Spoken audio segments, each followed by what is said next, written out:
Povo de Deus, paz do Senhor Jesus. Ei, meu Deus do céu. Solta o seu amor. Por favor, abra sua Bíblia. Gênesis capítulo de número 22, versículo 1.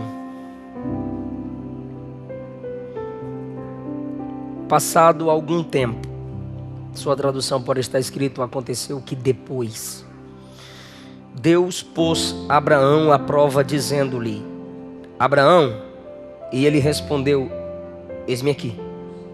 Então disse Deus: tome seu filho, seu único filho Isaque, a quem você ama, e vá para a região de Moriá. Sacrifique-o ali como holocausto num dos montes que lhe indicarei. Podeis assentar. Fica com a sua Bíblia aberta, se possível. Foi combinado, não? Passei a tarde gravando e a Luana em casa, estudando, cuidando do neném. E ela está aqui dizendo: não foi combinado, não. Não foi, não. Mas Deus é Deus que surpreende. Queridos irmãos, Deus levantou Abraão com um grande nome. No capítulo 10 e 11 do Gênesis, vocês percebem que os homens se desenvolvem e, na medida que eles se multiplicam, eles se rebelam contra Deus. É um fato repetido do Gênesis 6. Pois Gênesis 6 diz que quando os homens se multiplicaram, se tornaram maus, violentos. Na multiplicação dos homens, crescem-se as capacidades, porque Deus fez o homem com muitas capacidades. O homem é formado à imagem e semelhança de Deus. É isso que significa ser formado à imagem e à semelhança de Deus. Tem capacidade de criar, pensar, fazer, evoluir. Então no capítulo 6 eles se multiplicam, pecam contra Deus.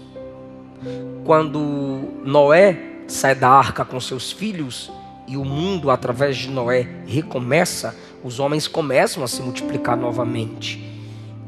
E ali começa a rebelião contra Deus a partir de um homem chamado Nimrod. Capítulo 11, eles querem levantar uma torre para tocar os céus, afrontando Deus. A torre era um protótipo de uma comunicação rebelde. Maquete.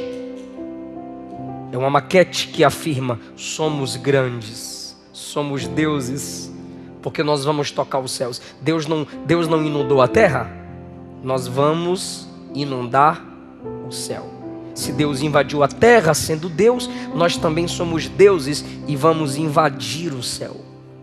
Façamos uma torre que toque o céu. E eles continuam dizendo: e façamos célebre, grande o nosso nome, através de uma cidade-torre. Não é simplesmente no meio do nada fazer uma torre. Cidade-torre. Deus viu e frustrou. Dentre eles, um homem vai gerar Terá. Terá vai gerar Abraão. Aí Deus escolhe Abraão. Aí Deus aparece a Abraão no capítulo 12. E lhe diz: sai da sua terra, sai da sua parentela, sai da casa de teu pai. Perceba como Deus vem estreitando a ordem de renúncia. Sai da terra. Deixar a terra é fácil. Sai da tua parentela, do meio dos parentes. Tem parente que eu já queria ter dado tchau tem tempo. Sai da casa de teu pai.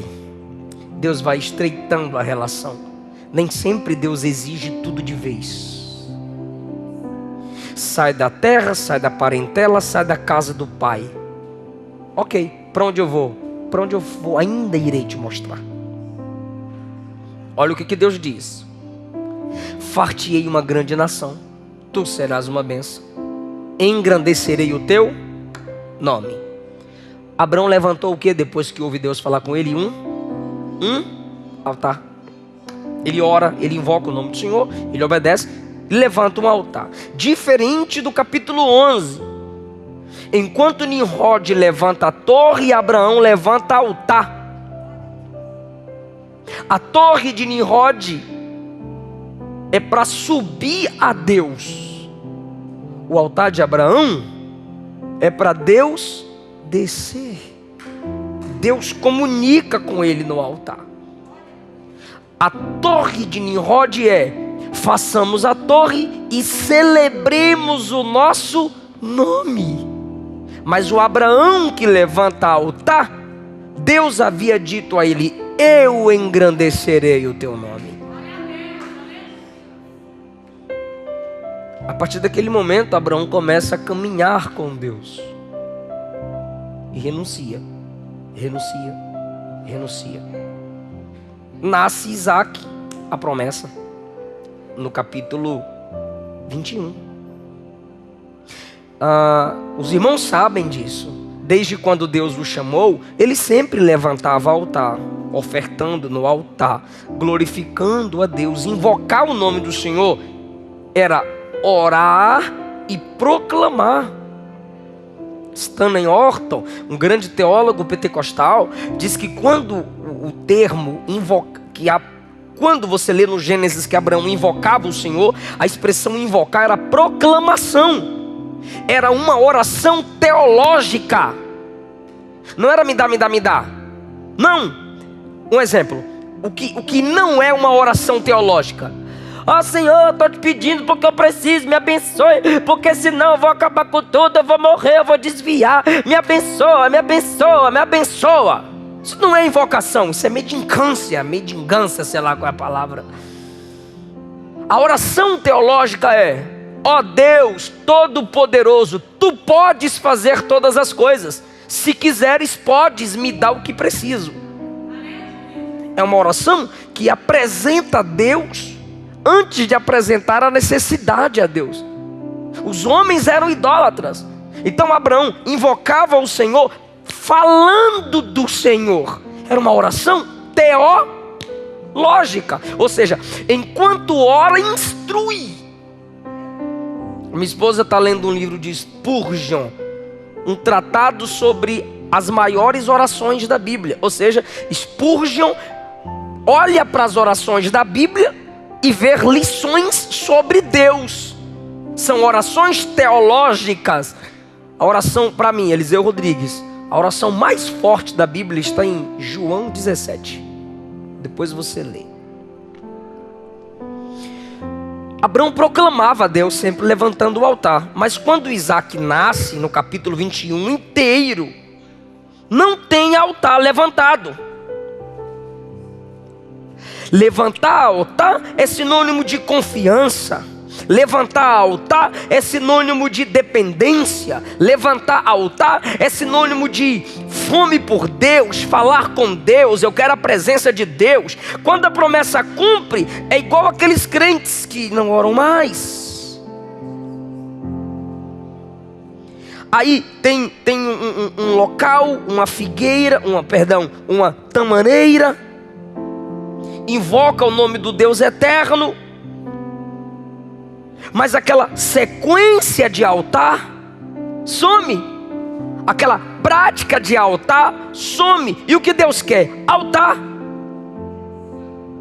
Planta uma tamareira, um lugar mais confortável, um lugar mais legal, uma sombrinha, e aqui eu oro. Mas o altar é levantar pedras. O altar tem que ter a renúncia, o sacrifício, a oferta. E Deus quer sarar o coração desse homem da falta de sede e fome, da falta da disposição de eu faço qualquer coisa para ter Deus. Porque não se cresce a intimidade com Deus no conforto, gente. só tempos difíceis formam grandes homens, geram grandes ministros, nos dão grandes mensagens, inspiram grandes composições. E o que ele tem agora? Ele planta uma tamargueira. Como é que está na sua tradução aí, gente? Tamareira, né? Pode falar, gente. 21:33. Pode falar, gente. Lê aí. 21:33. Um bosque. Esse negócio aí. Planta um bosque, capítulo 21, versículo 33. Ali ora. Mas o altar, o sangue, a pedra levantada, falta. E às vezes, irmão, Deus envia certas provações para nos tirar de certos confortos. É quando o vento sopra e dentro do barco tá legal, porque eu sou experiente. Se sobrar alguma madeira aqui, eu escapo. Aí Jesus olha para quem está em meio à prova da tempestade e diz: quer saber quem eu sou? Vem andar comigo sobre as águas. Sim, porque Pedro pergunta: quem és? És tu, Senhor? Desce do barco e vem andar comigo sobre as águas. Se o próprio Jesus deixou o céu com a glória excelsa, invadiu o nosso mundo sem conforto algum, para resgatar a comunhão do homem com Ele, como que a gente quer crescer na intimidade com Deus apenas num conforto? Ou seja, como que você me garante que você mata a carne se você não sabe o que é a prática do jejum? Como você quer crescer no conhecimento da palavra se você não se estressa lendo Bíblia? Eu amo ler Bíblia. Ler Bíblia é muito gostoso. É uma maravilha orar 2 horas de joelho. É um babalu. É um docinho. Mentira! Nunca leu. Nunca orou. Eu amo jejuar. Mentira! Dizer que ama jejuar, que ama ler a Bíblia, que a coisa mais gostosa que tem é ouvir Abraão dizer: é fácil levantar meu filho de madrugada, é fácil amarrar meu filho no altar, é fácil levantar o cutelo, apontar no pescoço dele e dizer: estou te ofertando para Deus. Só quem é pai sabe do que eu estou falando, irmão.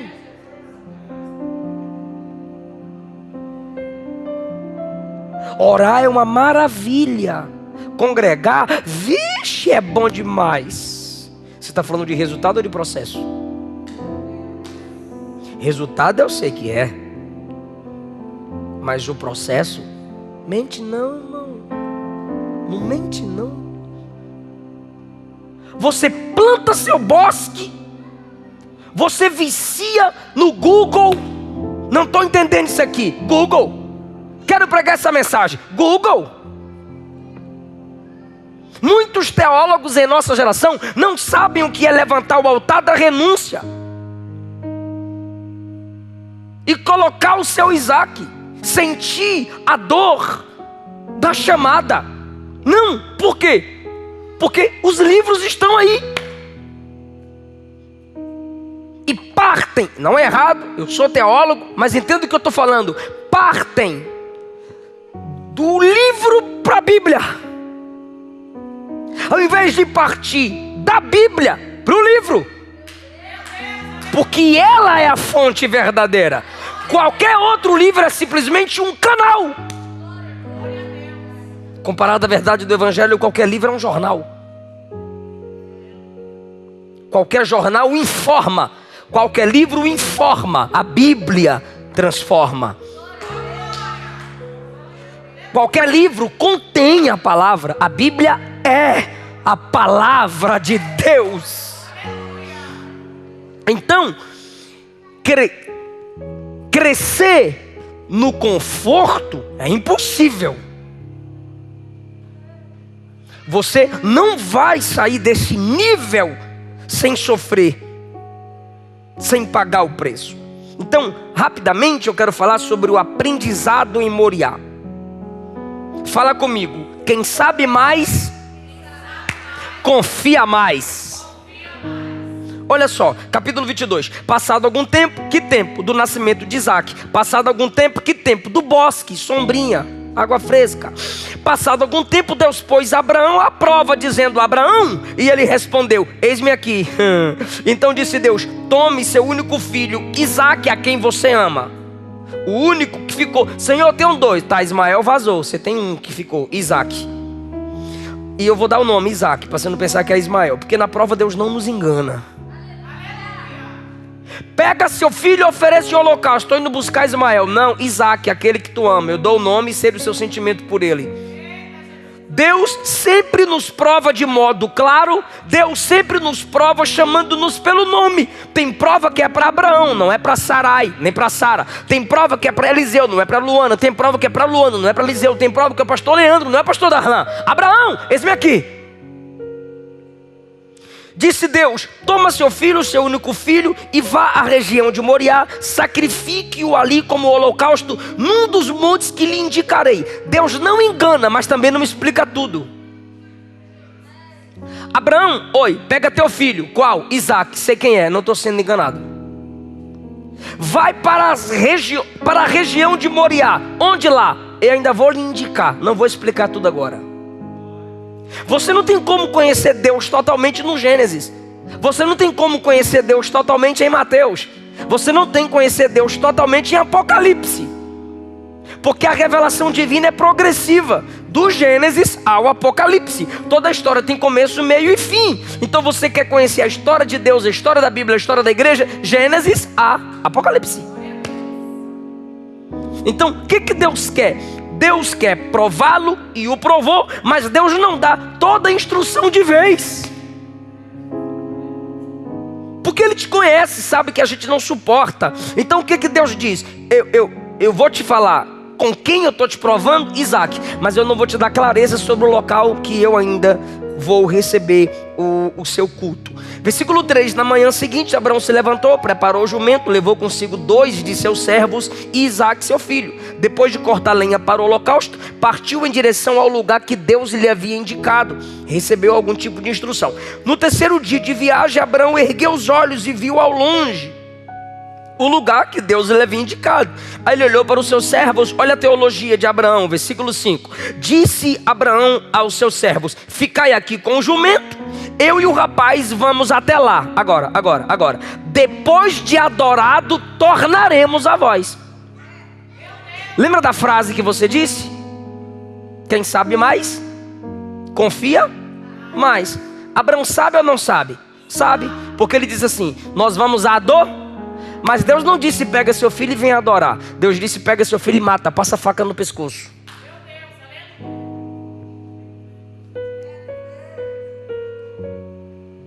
No terceiro dia, ele olha para os servos que estão com ele e diz assim: eu e o meu filho subiremos, adoraremos e retornaremos.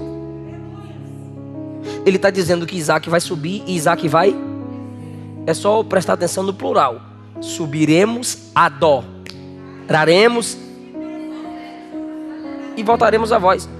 Mas Deus não falou lá atrás que era para matar o menino? Sim. Deus mandou você matar? Mandou. E você vai fazer o quê? Matar. Aí você ia olhar para Abraão e dizer: tu é doido? Não, é fé. Que fé? Fé para matar? Ele diz: não, leia Hebreus 11 a partir do 18. O que está escrito lá, Abraão? Lá está escrito sobre mim que eu estava disposto a matar Isaac, crendo que Deus poderia ressuscitá-lo dentre os mortos. Ou seja, ele sabe mais, por isso que ele confia. Deixa eu fazer uma pergunta só para quem já leu a Bíblia. De Gênesis 1 a 21, algum morto ressuscitou? Não. Hebreus 11, a fé é a certeza das coisas que não, é a prova daquilo que não, e a certeza das coisas que se espera. Ele nunca tinha visto ressurreição de mortos, mas ele creu que Deus ressuscitaria seu filho. Porque Deus prometeu que a partir de Isaac viria uma grande descendência. Abraão olha e diz assim: a descendência não chegou, então ele pode até morrer, Deus ressuscita. Então O que a nossa fé alcança é: não vai morrer, não vai ter morte, não vai acabar, não vai acabar, não vai destruir. E às vezes Deus permite acabar, morrer e destruir. Porque a gente tem uma fé protetiva. Mas Deus é Deus de recomeço. Se morrer eu ressuscito, se acabar eu recomeço, se cair eu levanto, se quebrar eu refaço, se perder muito tempo eu restituo os anos que foram consumidos, diz o Senhor. Você crê nesse Deus, irmão? Fala comigo, Abraão. Comigo não, após mim, que não tem como, você não é onisciente, não tem como falar comigo a mesma coisa que eu estou falando. Fala após mim, diga: Abraão caminha com Deus desde o capítulo 12 até o 22. Então ele sabe mais, por isso ele confia mais. Por que Sara não está aqui? Primeiro, porque a prova não é dela, é Abraão e Isaac. Segundo, quem sabe ela diz: eu não suporto. E tem que entender: eu vou ficar, eu te odeio, vai matar meu filho. Mas eu tenho que ir, minha filha. É igual Jó e a esposa. Deus provou quem? Jó. Aí ela fala: abandona seu Deus e morre. Como fala uma louca, fala tu. Aí você diz: mulher incrédula. Não é ela. A prova não é para ela. Quem não pode errar é Jó. O teste é ele, não é ela. Então ele sabe mais, ele confia mais. E o que ele diz aos servos? Ficai aqui. Claro que os servos não iam deixar ele dizer para Isaac, porque não era uma criança, não era um bebê, era um rapaz. Meu filho, deita aí. Meu filho, pega a pedra. Peguei, pai. Monta o altar com o papai. Montei, pai. Agora deitei, pai. Agora eu vou te amarrar, tá? Tá bom. Amarra. Aí pega o cutelo. Meu filho, Deus te pediu, mas fica tranquilo, daqui a pouco tu volta para papai. Os servos diriam: você é doido? Aí Abraão diz: fiquem aqui, que eu e o rapaz, havendo adorado, retornaremos. Abraão transforma provação em momento de adoração, irmão. Aleluia. Ele não diz: olha, eu estou numa prova travada, olha, eu vou desviar, vou mudar de igreja, eu não suporto, esse Deus é muito estranho. Não. Ele diz: olha, eu vou adorar. Por quê? Adorar o que não se vê é inexplicável. A ordem de Deus também é inexplicável. Esse próprio Deus é inexplicável. Abraão simplesmente confia. Então a teologia de Abraão está sendo confirmada. Qual? Deus tem poder para ressuscitar meu filho. Por isso eu vou com ele e vou descer com ele. Amém? Quem está entendendo isso? Diga de novo: quem sabe mais? Dá para falar isso melhor? Bora lá? 1, 2, 3. É por isso que tu tem que estudar a Bíblia, irmão. É por isso que você tem que ouvir a palavra e guardar aquilo que Deus tem falado ao seu coração. Jó. É sabido de todos, um camarada que sofreu demais. O que ele falou no capítulo 42? Bem sei eu que tudo e nenhum dos teus planos... Me ajuda aqui, Marco. Pode pegar, Marco. Pode pegar. Não é agora não, papai. Pode sentar, meu amor. Marco leva ele. Vaso. Estou encerrando. No capítulo 42, Jó disse: bem sei eu que tudo podes e nenhum dos teus planos podem ser frustrados. Irmão, Jó sabia. Se você começar a estudar a história de Jó, você diz: eu não suportaria. Se estivesse dialogando com Jó, ele te responderia: é porque você não sabe o que eu sabia. Quem sabe mais, confia mais. Então estude a palavra, pelo amor de Deus. João 13, Jesus sabia que deveria morrer, vencer, por isso amou os discípulos até o fim. E lavou os pés de quem, João 13? De Judas. Porque sabe, João 10 ele disse: a minha vida ninguém tira, eu a dou, porque eu tenho poder para tomá-la de volta. Quem sabe mais, confia mais. O que Paulo disse em Filipenses 4:12? Quando eu falar a palavra sei, só a palavra sei você repete, combinado? Filipenses 4:12. Sei está abatido, sei ter abundância, sei viver em toda a maneira e em todas as coisas estou instruído, tanto a ter fartura como a ter fome, tanto a ter abundância como padecer necessidade. Aí vem o 13: posso todas as coisas naquele que me fortalece. Aleluia. Paulo confia mais porque Paulo sabe mais. Eu sinto a presença de Jesus nessa palavra. Fale para alguém: não deixe de conhecer Deus. Fale para alguém: não deixe de conhecer Deus. Eu sei em quem tenho crido, disse Paulo. Por que você não desviou? Por que você não abandonou tudo? Por que você não chuta o balde? Por que você não abandona o barco? Eu sei quem está comigo. Eu sei que Ele não me abandona. Eu sei. Segundo lugar, fala comigo após mim: quem sabe mais, ensina mais. Olha só o que Isaac diz: pai, aqui está a lenha, o cutelo, mas onde está o cordeiro para o holocausto? Aí se fosse alguém sem sabedoria diria: é tu. Mas Abraão sabe. Quem sabe mais, ensina mais. Não simplesmente quantitativamente, mas qualitativamente. Olha a qualidade do ensino. Meu filho, Deus proverá o cordeiro. Lembra da aula, da mensagem passada? Se você não sabe, não sabe. O que você faz? Transfere para Ele.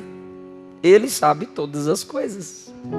Deus proverá para si o cordeiro. O cordeiro não é para nós, é para Ele. Então Ele vai prover. Por quê? É Ele que está me provando, Ele que mandou te trazer, Ele vai prover o que for necessário. Deus proverá para si o cordeiro. Abraão está ensinando ao seu filho: pai, mãe, pelo amor de Deus. Não é o Estado que tem a obrigação maior de ensinar os seus filhos. A gente está confundindo as coisas. A gente olha e diz: o Estado tem que educar meu filho. Aí vai para o culto e diz: a igreja tem que ter educação para os meus filhos. Está tudo errado, estamos invertendo a ordem. A gente está colocando Estado, igreja, depois família. Não é de lá para cá, é daqui para lá.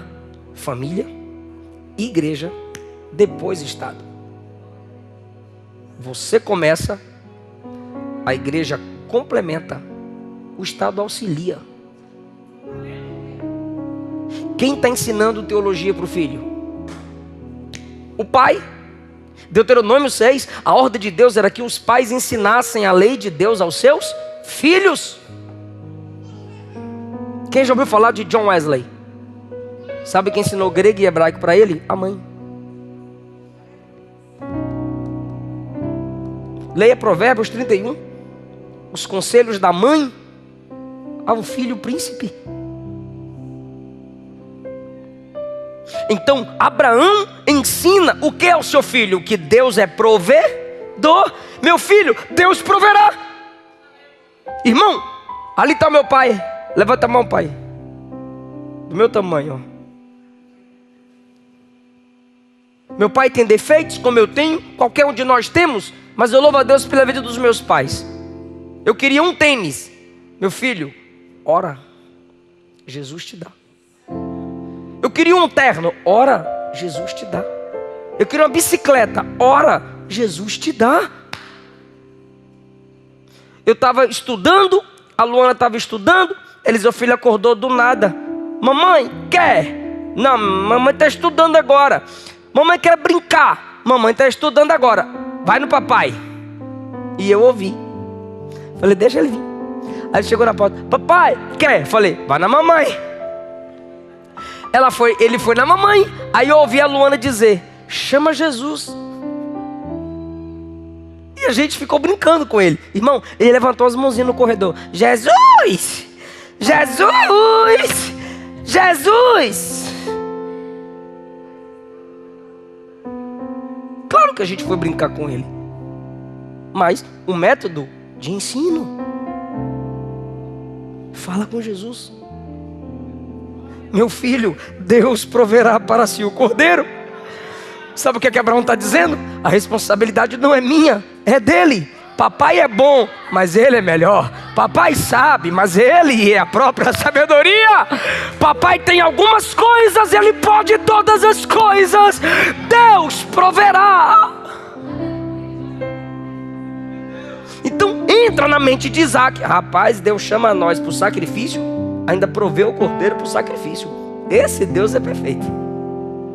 Então nós temos a teologia de Abraão, que Deus pode ressuscitar seu filho dos mortos, por isso ele está tranquilo, de boa, relax. E nós temos Isaac crescendo no conhecimento de Deus. Primeiro, Deus é provedor. Isaac aprende também que Deus exige de nós renúncia. Ele é amado pelo pai, mas ele tem que ser amarrado no altar. Você sabia que Isaac não era um bebê? Isaac é um rapaz? Olha o que o anjo diz. Versículo 12. Não toque no rapaz. Sua tradução diz assim: não faça nada com o rapaz. Ou alguém tem garoto aí, menino? Moço, rapaz? Não é um bebezinho. Sobe, nenenzinho. Não. Montou o altar, ó Abraão. Sobe. Que pai? Sobe. Tá bom, subiu. Agora eu vou te amarrar, tá bom? Tá bom, pai. Nós temos o Abraão que dá o Isaac. E nós temos o Isaac que se dá. Deus não está provando só Abraão, Deus está provando Isaac. E eu amo isso em Deus. É que aqui embaixo a gente prova o aluno. A prova é para o aluno que sabe. Deus não. Deus prova quem sabe e prova ensinando quem não sabe. Isaac está aprendendo com seu pai e com Deus.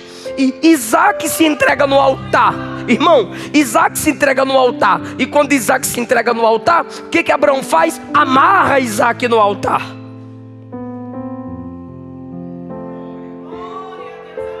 É só você se entregar. Eu tenho medo de voltar para Jesus e desviar. Eu tenho medo de me entregar para Jesus e ir para o mundão de novo. Eu tenho medo de entrar no ministério e desistir de tudo. Se entrega. Se entrega no altar que Ele ordenou que Ele te amarra. Ele te sustenta. E Ele responde: com as cordas da misericórdia eu te atraí. O Deus que te chamou é o Deus que te sustenta. O Deus que te diz renuncia é o Deus que provê. Quando Isaac está amarrado no altar, aí o cutelo é levantado. Quando o cutelo é levantado, o anjo brada: Abraão, não faça nada com seu filho. Agora ficou provado que você teme a Deus. Olha para trás. Abraão olhou para trás. Está lá, carneiro preso pelo chifre. Olha aí, meu filho, carneiro. Não é tu não. É, pai, Deus é provedor mesmo, né? É, meu filho, Deus é provedor.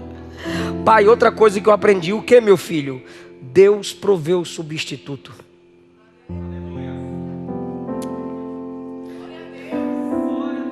Eu vou repetir. Pai, outra coisa que eu aprendi: o que, meu filho? Deus proveu o substituto, pai. Pai, eu sei que eu mereço a morte. Eu sei que eu sou falho. Eu sei que eu sou pecador. Mas quando o diabo quer me matar, pai, eu lembro que lá no monte do Calvário o substituto já morreu em meu lugar. Nenhuma condenação há para os que estão em Cristo Jesus. Quem já aprendeu isso pode levantar a mão e dar glória a Deus. Você já aprendeu isso, irmão? Ou o diabo não te acusa?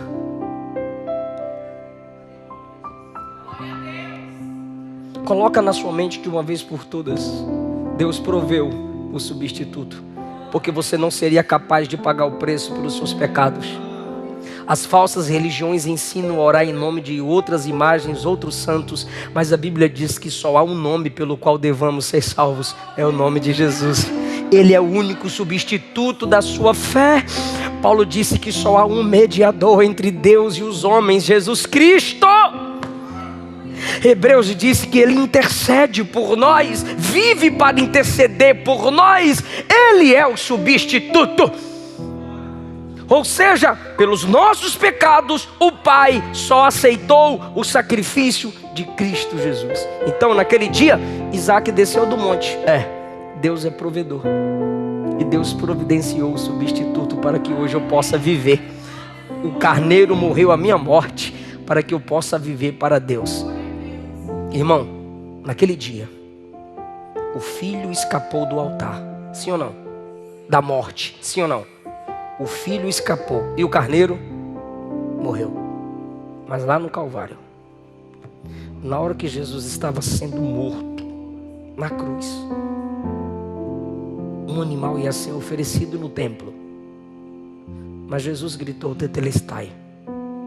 O véu do templo se rasgou, irmão. Houve terremoto. Um dos animais ou vários animais escaparam.